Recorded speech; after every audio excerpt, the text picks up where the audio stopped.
Hi, LeiLani Cauthen here, CEO of Learning Counsel and publisher, both of our news media work and also our work with research, which all these people have gotten our research briefing today. And I want to introduce you to them. They are Becky Landa, who's the Senior Executive Director, Educational Technology and Extended Learning, San Antonio Independent School District. Yay! We've been friends for a while. Yeah, we have. So it's been awesome, and I can't wait to hear your sketch of what's gone on in the last year and your issues. It's been quite a bit.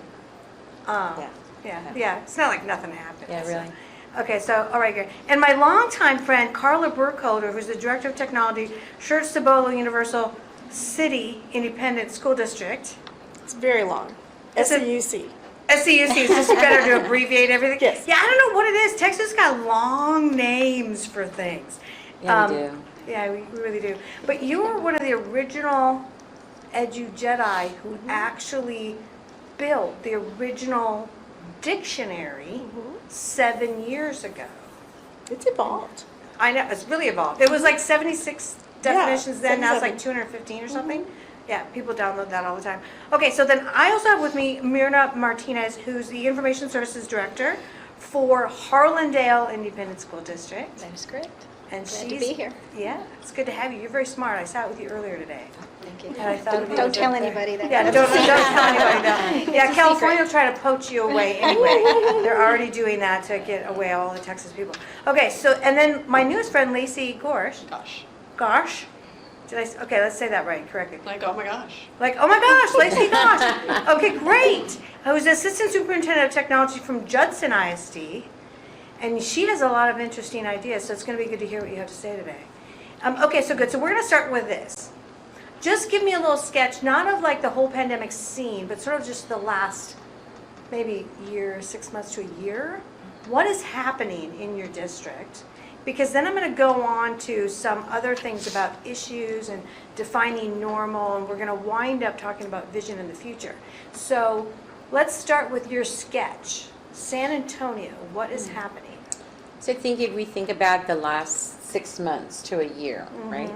So I think that for us, it's, well, first of all, I think we've learned how to pivot, right? We've learned how to pivot quickly. We've understood a better way in which to even work with all our teams. Technology is now a very different sense of understanding for it. For example, when it comes to even the systems that we put into place. So like if I think about an ERP, we did that in a year ago. So you're going to have to define ERP because you're smarty pants. You're smarty pants, and people, and like normal people, they know maybe learning management systems. So let's take those as examples. Okay. So we placed in learning management systems, student information systems, all of the systems that have to do with even how we do our finances, our employee records. All of those started to converge at the same time. So we started that literally when the pandemic hit, and then even last year. You did not. Yes, we did. Yes, we did. I have a couple of members of my team here that are probably going, oh my God, yes, we did. Yes, we did. But it has been for us, the conversations then as a result of that is how we approach the future, right? So, of course, yeah. So it no more anything that doesn't support a one roster system. It's not going to happen.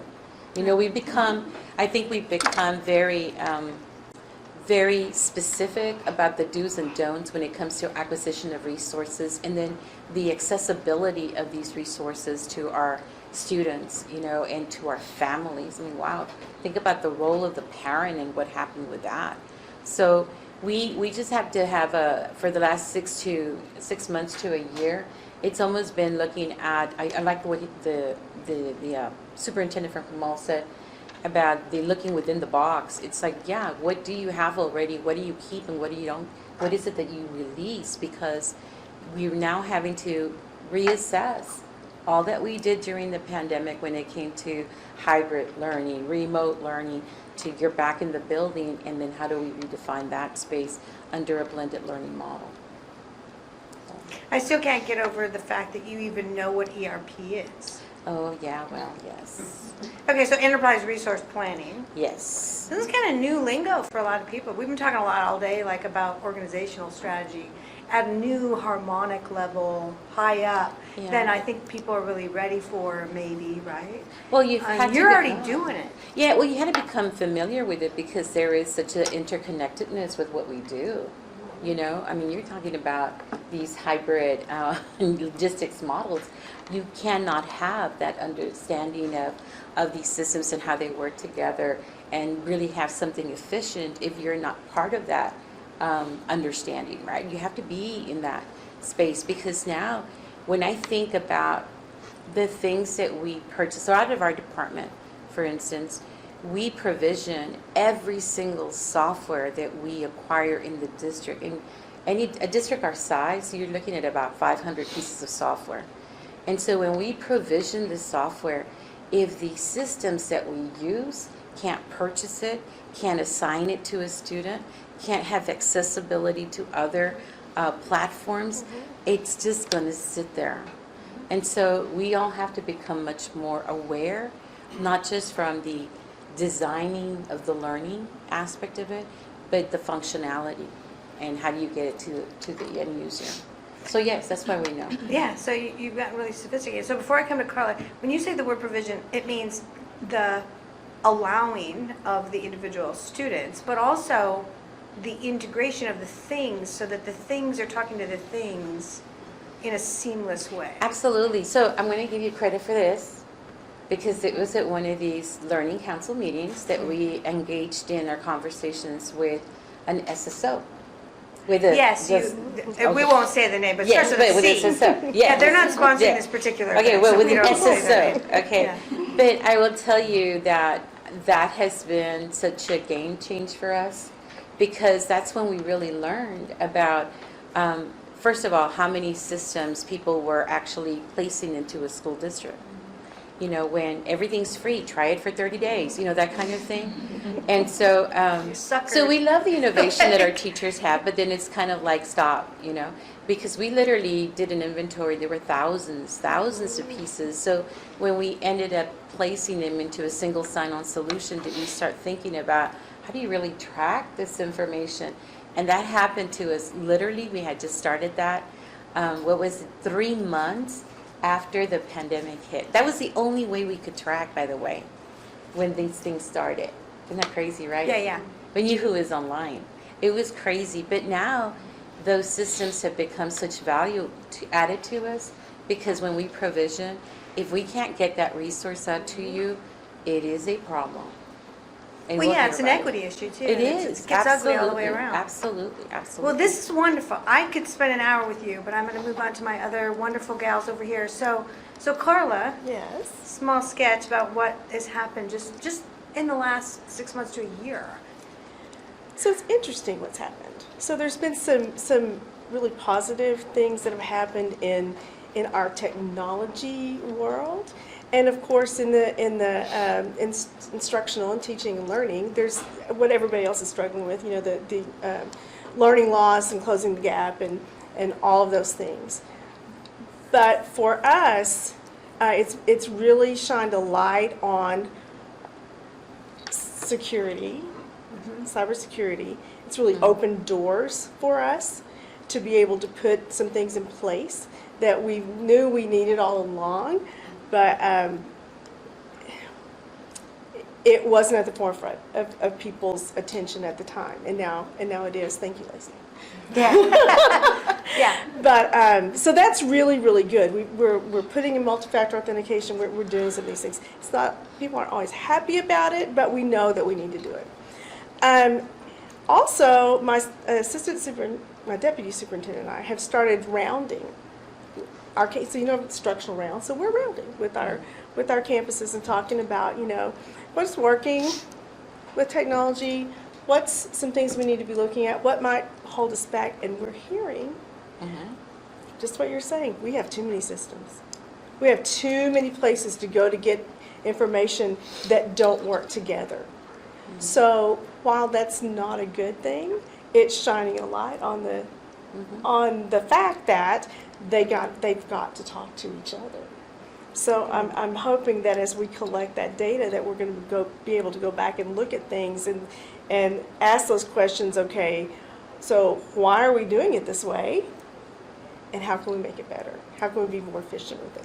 So it's those things that probably we should have been thinking about and were thinking about, but we're really able to make those happen, in addition to all of the issues that go with teaching and learning. Yeah, so you're kind of also echoing kind of a mood we heard like all day, which is, and you also said this too, it's like you're into like selective retirement of too many things, right? Like, so like there's a lot of people retiring, and now we're also going to be retiring the things that are too many things. Interesting. Yeah. It's a mood. All right, so Myrna, give us a little sketch. So I'm going to go just a little bit further because ours is a little different story. In January of 2020, we got a brand new superintendent.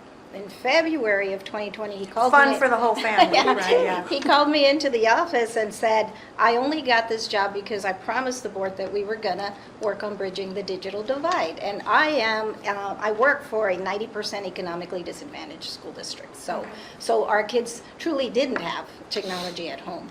And so that was something he put on my plate in February. Well, in March, the pandemic hit. And so I thought, okay, give me the money. And so we pretty much have done what he wanted to do, which is, we are now a one-to-one device. We put iPads in the hands of little ones, and then we put Chromebooks in the hands of older students. And so every student then had a device. We had hotspots, we threw hotspots out there. We also partnered with the city of San Antonio because the city of San Antonio had $1 zillion of CARES money that they needed to spend on connectivity. And so I bugged the heck out of them, and I said, we're ready, we'll do it. And so they said, fine, we'll come work with you. And so we are now at the tail end of putting LTE towers, 14 of them in our district. We're 14 square miles, so we're geographically fairly small compared to other districts. But we will saturate our district. We're going to have a carrier-like LTE program, so our kids will not just have the device, they're going to have the actual connectivity, and it doesn't matter where they travel in our district, it should be fairly saturated, and so we're really excited. That is beautiful. Yeah, Yay. we're super, thank you. Yeah, We're that's super awesome. excited about that. It's out there now. Right now, we're just in the test phase of the how far the actual signal will travel, and so we're pretty excited about that. That is super fun. Yeah. So you were like a little pest and bugging everybody for things. Yes, and money and things. the only way she Wow. was going to get rid of me was Love to, give me the money. So I love it, love it. Well, congrats on you. Thank you. for doing that for the kids, All right, so my newest friend, Lacey. So I would say we are post-pandemic really in transformation. That would be the word that I would use in terms of where we are as a district. Prior to COVID, we were much like Harlandale in the sense that students were not one-to-one, didn't have it. I was not with the district in March of 2020, but they very quickly just pulled in every resource they had and started sending them out, and students used home devices, they used devices we had, parents bought their own, whatever there was to make digital learning work, and they did it. And then one day they all came back to school, and we had a few issues last summer that caused some additional confusion within the district. And so coupled with that, we still are struggling with the concept of identifying, locating, and inventorying all of the items that actually went out during the pandemic. But we're getting a handle on that after clearing up our situation from last summer. But part of that transition is that all of that was somewhat of a blessing for our district because it did allow for a complete and utter clean out.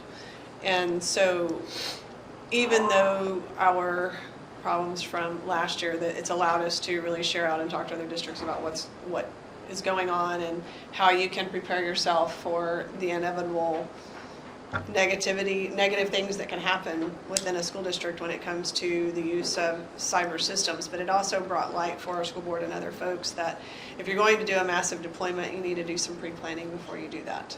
So there were a great many pieces we didn't have in terms of management that we now have and are in the transition of using that. But it's also about retooling and instructing everybody on how all of that functions, because it is very different. So we have a complete and total different way in which we access files. Our students run on systems, the way we connect to Wi-Fi connectivity, the way who is allowed in the district, who's not allowed in the district, whether you have multi-factor authentication or whether you don't. And so it is a very, COVID brought about the one-to-one. COVID is not the driving factor that has actually transformed our district.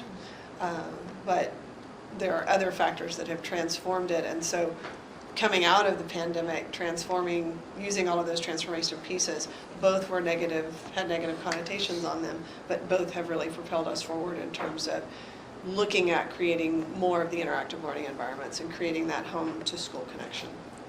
It's lovely. And I think what I'm hearing is that it's you almost, like Myrna, you almost became like a utility Yes. within the district where you hadn't had to stand that up before. And I think a lot of districts are having the same sort of discovery moment, that the tech department is its own sort of like utility operation. Oh, yeah. Yeah. I will, this is the only thing that I would add to that, is that we were the afterthought prior to all of this happening.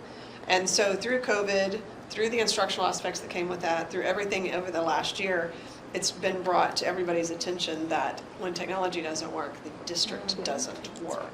And so that is a really strong component of that transformation. And any superintendent that wants to know what happened to me last summer, we're happy to talk to, because it's very, very important that they understand the need to fund all of the components, whether it's for COVID, whether it's for a masterly crafted attack on the school district or what. Without technology, everything stops. And it literally stops in its tracks. And it's not a matter of whether you have backup systems. It's not a matter of how quickly your folks can put things back up. There are other logistical factors that play into that. And the need to support what happens in technology, then you are actually supporting all of the other functions, from business to classroom to principals and so on. It's sobering what you just said, but I love it. It's a needed message. And it's going to get even deeper, I think, because I think where my mind went when you were saying that is there's also legal ramifications. Absolutely. Yeah, and that gets scary quick. Okay, cool. So we're going to go on to the next one. So we've had a lot of districts and superintendents say, as we're on this sort of tour of duty, talking to tons of cities, their executives, like, normal's not coming back, get normal out of your vocabulary. And then we get the feeling from a few that they're like, oh yeah, we're back to normal, everything's great. Yeah, we got a few technology things. But you know, the teachers are not even really using it anymore. They're backsliders, right? So they think there's a normal now. But the perception by us and by our research and just talking to a lot of leadership is like, there's something going on in the outside world that is so different in expectations by the public and so anomalous from what they want in terms of space and time since the pandemic, that normal can't come back, and yet everybody in my district wants me to go back to normal. And it's a pressure point. It's like Superintendent Andrew Kim just said. It's like we're in a perfect storm of all these priorities, and which one are you going to pick? So let's talk a little bit about the issues you guys are sort of prioritizing now and what you think of this whole normal coming back thing. So I think for us, I mean, that's a pretty loaded question. Loaded.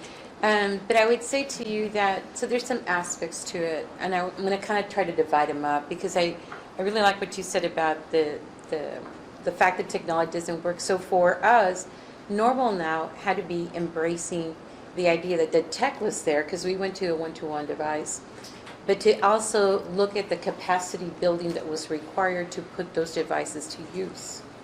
And so the normal for us to achieve would be making sure that we don't lose traction on that need to learn how to use it and implement it. Because there is a tendency to say, okay, we're back in the brick and mortar, let's put those things away, and we can't do that. And one of the things that you do hear schools, you hear teachers say, you hear administrators say is you can't really put it back, put it back. You can't really do that because kids are now pretty used to it. Here's the other thing that's become a little bit more normal for us now too, is what was that role of that parent? Because when you think about what we went through, all of us, in having, from one day to the next, having iPads in the hands of young children or Chromebooks, where the parent was the resource to actually make it happen. And you had, if I went back, I remember going back and looking at the standards for Texas on technology applications, and I saw, wow, we hit it. I mean, third graders, where the expectations for third graders were happening in pre-K. They were uploading, downloading, recording. Those things that we thought we'll get to it at some point were happening, but that had to do with parents too. And so in as much as we know that for us the new normal is that we can learn things, build student agency, build teacher capacity very, very quickly, we can do that. For me, the new normal is to say we must embrace that and move forward with it and not try to think that the new normal removes any of those capacities. Glad to hear you're of that mindset. Very, very, very glad. Thank you for being that. And we could actually talk maybe for another hour about just the harnessed power of the parent that has gone undone before. The similar way that Uber saw capacity in every human driving a car and said, I'm going to use that capacity in a new way, and it's going to transform the world, and they did. Yeah. And maybe we haven't actually continued to harness those parents the way we probably should be. Well, but we did, in a way, I think back about some of the early things that we were doing. I remember that. So from the role of the EdTech team side, it was about making sure teachers knew what they were doing, making sure instructional assistants knew how to handle calls, making sure librarians knew Emergency I mean, it was like, boom, everybody. And then we entered the realm of the parent. And so the video production that we had to do to make sure that it wasn't about sending them to a help desk. It was parents coming into a space saying, I want to be the learner to help my child. But the moment that happened, they started going into the learning management systems too. And now they were inside of what was happening in instruction. So yes, you could have fear with that, but there's so much to learn from what true feedback from the number one stakeholder, right, for our students. It's so important for us to be able to understand what it is that they're seeing. Because I will tell you, in Texas, when every district looked at how we were going to go into remote or hybrid learning, there were structures that we wanted to replicate what was happening in a school system. What you did on a daily basis. Well, that wasn't okay. And so all of us learned from that. But we were trying to replicate structures that were not really possible. And so I think that we learned so much, but parents helped inform all of that too. So Yeah. appreciative of And that. some of them were fantastic. Some are amazing. Yeah. Yeah, absolutely. Well, I think I want to go on to Karla about normal versus the issues still there. Do you have a normal? Yes. So, we were so happy, and I think our teachers, there's that aha that I really can use technology. I really can do this, and my students can too. But when you come back to the classroom, there's that, I'm in my safe space now, this is how I know to do it, I'm going to go back to that. Yeah, you're not going to say it, I'll say it. Backsliding. They're just, yeah. Right. Yes. I'm going to what I know, right? So, but I think when we talk about a perfect storm for us, we have a perfect storm right now because we understand what you said about building capacity. And so we are going to revive our Leaders of Innovative Teaching Academy, and we're doing some really great work with advanced learning partnerships on blended learning. And so to partner with our curriculum folks to let's work this into those documents that we have, right? And start building capacity in our teacher leaders again to do that. But also, we're writing a new strategic plan. So it'll be interesting to see what comes out of that strategic plan, because we're really taking a different approach from what we've done in the past. And we have, we also got a new superintendent in January 2020, and bless his heart, here it came, right? But it was great. And he understands technology. He was a technology guy, and believes in what technology can do for our staff, for our students, for learning. We've just got to get the path to get there, right? So I think our strategic plan is going to offer us that opportunity to start rethinking, now that we've gotten back into our comfort zone, to rethink about, oh yeah, I could do that. Well, let's make that happen. So Good. That's good. All right, so Myrna, what your same area of questioning. So I feel like a lot of what we're doing now, we have been doing, just not this fast or to this degree, and I hate to say the pandemic was a technology director's dream, but, to some degree it was, because that made the technology that is important even more important, to the people that maybe didn't understand it as much, or, yeah, it's good to have, basically, instead of need to have. And I look at things like we have today, where if you want to have a meeting, oh, I need to talk to you here, get on a Zoom call, get on a Meets, get on a chat, get on, and it's so normal now. But we could do that back in the 90s, we could get on Polycom and look at each other and talk, or we could, do distance learning. I mean, when did that happen? But we really didn't do it. But we really didn't do it, Yeah. because why? Because we didn't have to. And then the pandemic came, all of a sudden, we kind of have to now, because we're not all in the same room. And because we were forced into that, and our teachers were forced into that, and our administration had to support, all of a sudden it's like, hey, this is pretty cool stuff. We should have been doing this all along, And I feel like the normal now is, okay, we're just like kind of really going back to the future. I mean, that's where we were. We just weren't there at this level, because it wasn't as important as it became. And then now that, okay, we're back in class and we're, back having these face-to-face meetings, it's like, that's so darn convenient, why don't we just Zoom and, save ourselves the drive and the traffic and the gas and, things like that, so. Yeah, which is really interesting points, and I'm going to take off of your point that you just made to Lacey now. But Lacey, since you're newer there, I'm not going to ask the same direction. I'm going to take it in the direction. Great. I'm going to give you a zinger. No, I think what I really want to ask you as a professional is, like, when you bring in technology, really what you're doing is a giant framework that will alter communications patterns. And you've probably seen that on a big scale. And ultimately what you're really doing is you're laying down a betterment of the human interaction communications through technology. And it can be done wrong and it can be done right.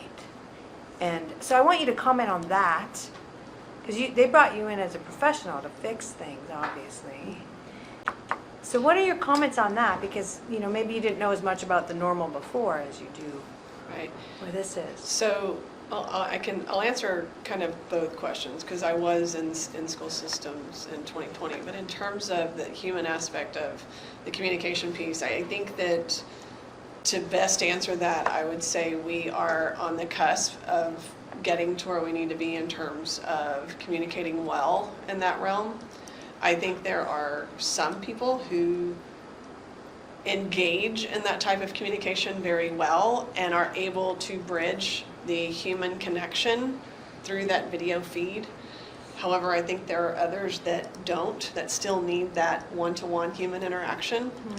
And so my thought on that is, I don't feel like we have actually, in any shape or form, whether you're talking about where your district is in terms of where we're at post-pandemic, or whether we're talking about this communication issue that you brought, I don't think we have found our new normal. I think we are somewhere in this chasm of, we know what life was like before, in terms of everything was in person. Did we have the capabilities? Yes. Did we use it? No. We might do a phone conference pre-pandemic, but we didn't prefer that because that wasn't the preferred communication.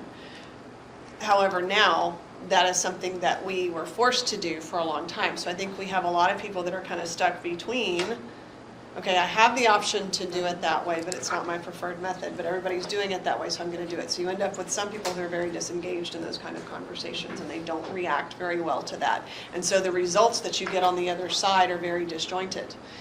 You can have a principals meeting with principals in front of you and provide the interaction, do the activities, and see and check for understanding in that aspect. You can do the same thing with Zoom with breakout rooms, as long as you have individuals who are engaged in that process that are comfortable in that process. And I think even though with everything we had to do, we still have people that are kind of caught in that in-between normal. I think we are playing with all of these things, with these hybrid environments, these hybrid learning things, and the shifts in our instructional practice and how we do training and how we deliver training. But if you ask people most of the time, would you prefer, because I just did this survey, would you prefer to have your training provided to you online, video conferencing, in person, or how? By and large, the vast majority choose, I would like it to be in person because that's the way that I learn best. And if you're into learning theory, I'm not into learning theory because I think most of it, there is no preferred learning. People don't learn one way or the other, everybody learns kind of the same, but you can adapt to whatever is in front of you. So, in that sense, we're stuck in this, where's this preference piece for how we're going to continue forward, and I don't think we have yet figured out what the best thing. I think our teachers are struggling with, I know what my classroom used to be, so I'm going to teach back because I'm back in my classroom and I know what it was. I know how I had to do that post-pandemic, and I'm trying to merge the two because everybody's telling me to use this learning management system. But unfortunately, we taught them how to use the learning management system mid-COVID. Yeah. And in many cases, we didn't use it in the way, so we're having to retrain and retool people with how a learning management system is really supposed to be used. So we've created this chasm of we don't know what normal is in this new world, but with the concept of globalization, it did open that door for education. So we now know we can use these tools that everybody else is using. It's just a matter of finding what that normal piece looks like for everybody while we're in that transition, because we're not, in my opinion, we're not there yet. Yeah, we're far from No. done. I think we're headed for 10 years of slogging uphill of administration perfection, reorganization, kind of like the superintendent talking. All of you guys touched on it, and now you just brought up something I think that we could write a whole book on, right? Like because Superintendent Kim mentioned, the young kids are in a different universe than we're in too. So they're in the what I call short form communication world. Phone, and we all see what they text, right? It's like abbreviated, what? And they're living in the short form world, and now from administrators, what's coming out is they need to be taught the long form world. How to actually sit here and eyeball somebody without going into your phone while they're talking, right? And yet we have adults who can't learn from that mode. They have to have an eyeball conversation, right? Like, so, eyeball to eyeball. So we have a friction that is generational, and they've got people in the middle who could lean either way, right? Or maybe they don't want to do phone call. They'll actually dial you and call you, like your mom calling their kid right now. It's like, Mom, just text me. What are you doing, right? Like, this is what goes on. And then there's everyone on Zoom all the time now, and there's the text world. I mean, we have so many channels. We're in a perfect storm of frictions. Right. But I think we also learn the value of flexibility and adaptability, right? Because Yeah, but we didn't used to be that. no, we didn't. But when I think about professional development, I mean, just the idea that now you can have a plethora of different opportunities, and that as a district, we can facilitate that in an easier way. We're not stuck in just one specific model, but you're able to provide different options for folks. And there are people who really do prefer having some sort of asynchronous approach to their learning. Oh, Make yeah. it self-paced. I can do this on my own. I can rewind it. I can do it again. And that preference is not something that was there before, and it is now. Oh, definitely. There's an expectation now. Oh, definitely. I don't know if you've been in a situation where you didn't record something on a TV, right? And you're like, you want to poke it and make it rewind because you just missed that little part. And you're like, oh, it's not recording. I can't go back. And it's almost like a moment of regret. Like, there's literally these feelings now. There's like feelings that come up, Like right? a touch screen. I know, why isn't it touchable? Like, I don't get it. Kids are like, what? They're looking at a magazine. I mean, I know there's, like, it doesn't move. So there's all these feelings now. It's very interesting. That was a good comment on the future. So let's just round out this future that we're also looking down the pipe of. Comment on future. Maybe anything you got out of today. You know, that's really my passion is what happens to our kids when they leave us. Yeah. And are we truly preparing them for whatever comes their way? We can't possibly prepare them for everything, but can we prepare them to adapt, to be flexible, Love that. to use the tools that are in front of them at the time, Yeah. to be able to problem solve and figure those out, but also the personal skills, you know, can you collaborate, can you be a team player, can you do all of those things? And I'm always concerned about, are we doing enough to prepare them for those situations? Are we doing enough to prepare them for a global workplace? Do we offer them those opportunities? So I feel like we have to reflect on that and put as much thought and intention that we can in providing them with those skills and those tools and those opportunities, so that when we say go forth and conquer, you are educated, that they really can and do that in whatever that looks like for them in the future. I love the passion that's in that statement, and I wish everybody had that. They don't, unfortunately, but I wish everyone did, because that is what actually, when the day is done, that's the viewpoint we need. Your thoughts? So, you know, of course, I work for technology, and that should be my, I guess, the main thing in my thoughts. But I think the social skills can be lost if we're not careful. And I'm in a group with our career and technology department, and we meet with these business people that hire our kids for internship programs and such, and we meet with them once a year. And the last time that we met, which was, you know, a couple of years ago, because last year we missed it, was they said to us, you know what we need you to teach these kids? They said they come to us and they have these technology skills and they know how to code and they know how to do these things, and that's great, but they don't have soft skills. They don't know how to interview. They don't know how to dress. They don't even know how to walk in and shake your hand, you know. And I feel that if the technology just, you know, overtook and we didn't bring them back to learn those social skills and to learn how to talk and laugh and, you know, do things like this, then are we doing them a disservice because they're just not well-rounded enough? Like, I think anybody in this room could walk into an interview and do a really good job just off the bat, because that's what we know how to do. But if you took, you know, high school kids and told them to go interview, you know, for the same job, assuming we were all qualified, right? That they just wouldn't be able to do what we could do as far as talking to a potential employer and things like that. And I see it because I hire young technicians, and I'm like, did you see how he was dressed? You know, he you know, his phone buzzed and he looked at it in mid conversation. It's like, do you need to take that before we continue? You know, so I think that's the piece that we'll miss if we don't bring them back, if we don't get them back and get that, you know, whether it's asynchronous or happy medium or hybrid or blended or whatever we want to call it, there's got to be a balance there. That Yeah, I completely 100% agree with you. And I'm very concerned about students who have, now, they have short attention spans and they live in a short form world. It's buzzing, I gotta look, right? Like, and even when they communicate, it's a short form world, right? They're expecting these to be short form. They tune out. Teachers are worried about engagement. I can't keep their attention for a full 45 Carnegie minute hour. And the reason why is because their attention span is synced to a device that is a 30-second up to 3-minute maybe length, right? So we're living in this frictious world, but how do we know that long form survives at all? Maybe this entire generation creates a new reality, and short form is the only reality in the future, and this skill needs to be lost. We don't know.